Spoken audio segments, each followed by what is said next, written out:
Who in the hell do the Houston Rockets believe that they are?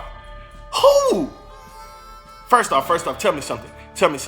Like this video if you remember the last time the Rockets won a basketball game.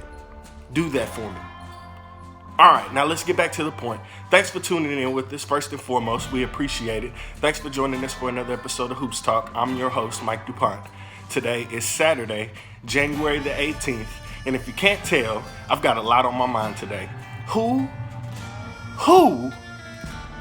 Imposters. That's who they are. They're imposters. Do you see me? The Houston Rockets are not who we thought they were. They are imposters. And maybe you did believe from the jump that they were faking the funk. Maybe you believed the whole time that they were faking the funk. And I would love to hear from you in the comments what gave it away. Was it Russell Westbrook when he showed up with 62 holes in his clothes? We've got at least 3 games on the national docket. And the theme of the day, because I know a lot of you are going to be tuned in, your attention's going to be other places. Don't worry, I've got you covered. It's really awesome to wake up Saturday morning and have a basketball game on television. But today, 2:30 tip-off between the Clippers and the Pelicans. That's going to be on ABC. Again, 2:30 tip-off between the Los Angeles Clippers and the New Orleans Pelicans. Not expected to play. Listed as out on the injury report. Remember, I told you this is going to be a theme for the day, so just go ahead and get used to it. Out. Listed as out. Paul George is not expected to play for the Los Angeles Clippers.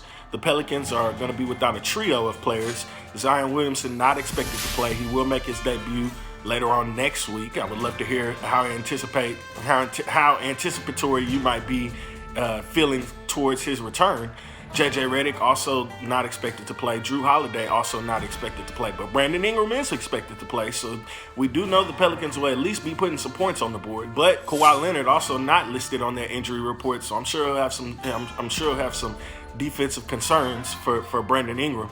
Also, we'll see what Lonzo Ball has to offer. Not listed on the injury report. He'll probably get some heavy minutes at that guard position with Drew Holiday being out. Again, a host of games today.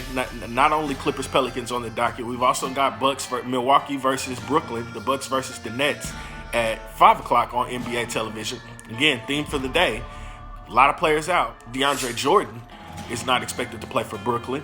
Garrett Temple also listed as out for the Brooklyn Nets. So now we're up to 6 players listed as out, not expected to play.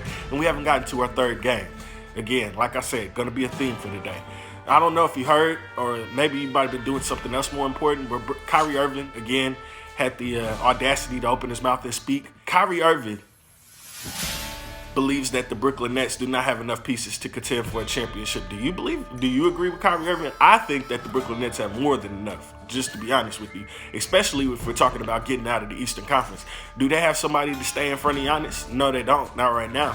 But at this point, I don't think the Bucks have enough, to be honest with you. And that's just me being honest. I'm sure somebody's going to say why, who, what, when, where, and why. I don't think the Bucks have enough on the inside, in their front court. I don't think the Bucks have enough. If they were to come across a guy, if Joel Embiid were to have a hot series and get hot. I mean, if you look at what he did to the Bucks on Christmas Day, it's that right there is a clear indication. It's a red flag for me of what could happen if he goes into a 7-game series against the Bucks and he's feeling well. I believe he had 30 and 10. When we're dissecting the Milwaukee Bucks and what they do and don't have, I think they're missing the front court piece, and I think the Brooklyn Nets are missing a wing defender. I really do. That's just my honest opinion. Maybe they'll get him back when Karis LeVert comes back. I know Karis is more of a scorer, of an offensive threat. But at the same time, the league is developing in that way, maturing in that way, where if you're not a two-way asset, then you're not really valuable. Looking at our third game on the docket, the Los Angeles Lakers are going to take on the Houston Rockets at 7:30 again. Who in the hell do the Houston Rockets think they are? Houston Rockets are 2-3 in their last 5 games. We've identified you now, January the 18th. Houston Rockets fans, we know that you are imposters. Not just the fans, but the team itself. The Lakers are 4-1 in their last 5 contests. Again, a theme for the day. Anthony Davis listed as out. He's considered as questionable for today's contest. He's not expected to play when the Lakers take on the Rockets at 7:30 on ABC. That's according to Bill Oram of The Athletic. Again, it's a theme for the day. We've got at least 7 guys who are not going to be taking the floor when their teams take the court today, this afternoon or this evening. What are you most looking forward to between the 3 contests? Again, I've already let you know. I'm really looking forward, to seeing the imposters that are the Rockets. I want to see if they're going to come out and take a stand. They are favored to win this game, believe it or not. They are at home, so they're favored to win this game. I'm really interested to see what they can pull out of their hats. If Mike D'Antoni's going to result to some sign stealing, if they're going to have to maybe look down that Lakers bench and see if they can figure out what plays are being called. I don't know. Yes, I did take the low road, Houston fans. I'm sorry. It's just that kind of day. Again, thanks for tuning in. We appreciate you. Have a blessed Saturday. Enjoy your weekend.